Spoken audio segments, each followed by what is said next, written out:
Remettre les choses à leur place est une compréhension bien trop simple, car les affrontements n'existent que pour cela. Les affrontements pour le simple fait de s'affronter, renforcent les deux côtés, et perpétuent les luttes.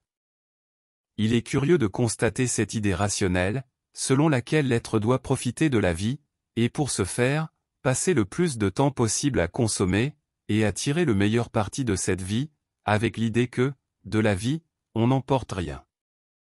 Lorsque l'être observe les soi-disant êtres irrationnels, il constate qu'ils passent la plupart de leur temps, apparemment à dormir, ou en dehors de cette routine quotidienne. Le contraste entre rationalité et irrationalité montre que l'un de ces deux types d'êtres, rationnel ou irrationnel, est plus proche de lui-même. Ici se trouve une clé puissante, cachée à l'être, qui se dissimule dans la quête incomplète et incompréhensible, à travers les plantes hallucinogènes, et la dépendance qu'elles engendrent. L'être possède tout, et n'a jamais besoin d'artifice pour se découvrir. Bien au contraire, tout artifice est aliénant et hallucinatoire. La cohabitation avec les hallucinations aliène l'être de lui-même.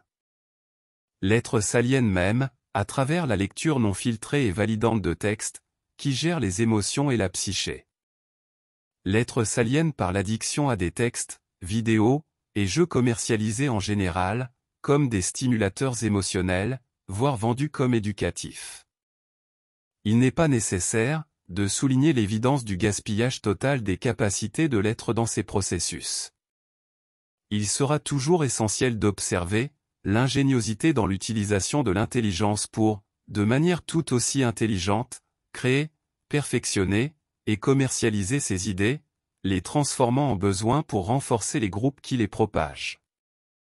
Proclamer l'intellectualité, la connaissance, la culture, et même la vie, est une ruse géniale, et pour cette raison même, facilement adoptée par un être naturellement avide de se leurrer. Cependant, un regard critique et responsable renverse ces arguments et redresse l'être, qui, habituellement et progressivement, commence à s'éloigner des fascinations et des attractions.